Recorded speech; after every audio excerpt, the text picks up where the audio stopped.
ମୁଁ ଜାଣିନଥିଲି mind game release କରିବାକୁ ଯାଇକି ଆଜି ମୁଁ କଂଗ୍ରେସରେ ଜଏନ୍ କରିବି। ଆମେ ଯେ ଯୁବପିଢ଼ି ଯଦି ଆମେ ଗୋଳିଆ ପାଣି ବୋଲି ଭାବିବା ରାଜନୀତିକୁ ତାହେଲେ ତ କିଛି ହେବାର ନାହିଁ। ତ ସେଥିପାଇଁ ଆମକୁ ଯୁବପିଢ଼ିକୁ ସଚେତନ କରିବା ଦରକାର, ସେମାନଙ୍କୁ ପଲିଟିକାଲି ଆୱେର୍ କରିବା ଦରକାର, ଆଉ ସମସ୍ତଙ୍କୁ ବହୁତ ଆକ୍ଟିଭଲି ପାର୍ଟିସିପେଟ୍ କରିବା ଦରକାର। ମୋର କିଛି ମାଷ୍ଟର ପ୍ଲାନ୍ ନାହିଁ, ବିକଜ ମୁଁ କେବେ କିଛି ପ୍ଲାନ୍ କରେନି, ମୁଁ ଉପରବାଲାର ଆୱାଜ ଶୁଣେ। ମୁଁ ଜାଣିନଥିଲି ମାଇଣ୍ଡ ଗେମ୍ ରିଲିଜ୍ କରିବାକୁ ଯାଇକି ଆଜି ମୁଁ କଂଗ୍ରେସରେ ଜଏନ୍ କରିବି।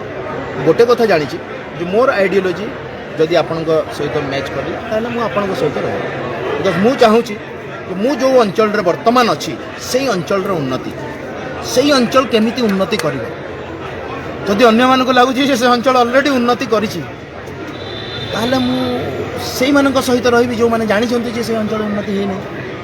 ସେଇଥିପାଇଁ ମୁଁ ବର୍ତ୍ତମାନ କଂଗ୍ରେସ ସହିତ ଅଛି। ନା ନା, ଚଳଚ୍ଚିତ୍ର ଜଗତ ବିଲକୁଲ ଛାଡ଼ିବିନି, ମରିବା ଯାଏଁ ଛାଡ଼ିବିନି, ଲୋକଙ୍କ ସେବା ବି ମରିବା ଯାଏଁ କରିବାର ଛାଡ଼ିବିନି।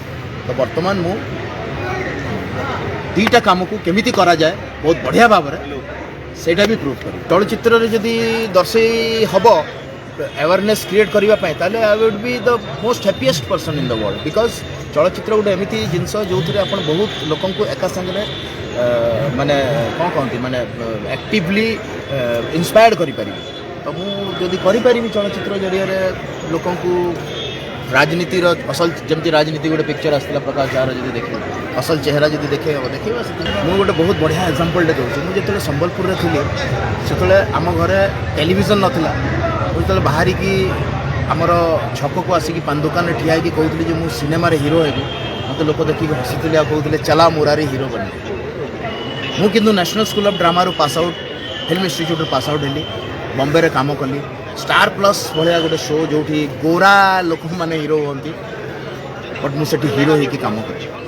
ମୁଁ କେତେବେଳେ ଭାବେ ନାହିଁ ଯେ କ'ଣ ହେବ ନ ହେବ। ମୁଁ ବହୁତ ବିଶ୍ୱାସ କରେ କର୍ମକୁ, ଆଉ ବହୁତ ବିଶ୍ୱାସ କରେ ନିଜର ଦକ୍ଷତାକୁ, ନିଜର ଟ୍ୟାଲେଣ୍ଟକୁ। ଆଉ ମୋ ଭିତରେ ମୋର ବହୁତ କନଫିଡେନ୍ସ ଅଛି, ସେଲ୍ଫ କନଫିଡେନ୍ସ ଅଛି, ଓଭର କନଫିଡେନ୍ସ ନାହିଁ ଯଦିଓ, କିନ୍ତୁ ଟ୍ୟାଲେଣ୍ଟ, କନଫିଡେନ୍ସ, ସମୟ ଏସବୁ ମିଶିଗଲେ ବହୁତ କିଛି ଘଟେ। ଯଦି ଆପଣ ଯଦି ଦେଖିବେ ଯେ ମୋର ଯଦି ଲାଇଫ୍ର ଜର୍ଣ୍ଣି ଦେଖିବେ, ମୁଁ ଜାଣିନି ଏବେ ଇଲେକ୍ସନ୍ ଅଛି ନା ନାହିଁ, ନଥିଲେ ବି ଏବେ ଯୋଗ ଦେଇଥାନ୍ତି। ବିକଜ ଗଲି ରିଲିଜ୍ କରିବା ପାଇଁ ହେଲାନି, ତାପରେ ଏମିତି ହେଲା। ବର୍ତ୍ତମାନ ଠିକ୍ ସମୟରେ ମୁଁ ଯୋଗ ଦେଇଛି। ଆଗକୁ ଇଲେକ୍ସନ୍ ଅଛି ନ ଅଛି ସେଟା ଅଲଗା କଥା। ଆଉ ମୁଁ କ'ଣ କରିବି ନ କରିବି ସେଟା ମୁଁ ଡିସାଇଡ଼୍ କରିପାରିବିନି। ଯଦି ମୋତେ ଲୋକଙ୍କର ବିଶ୍ୱାସ ଅଛି ବୋଲି ପାର୍ଟି ଭାବିବ ତାହେଲେ ଡେଫିନେଟଲି ମୋ ଉପରେ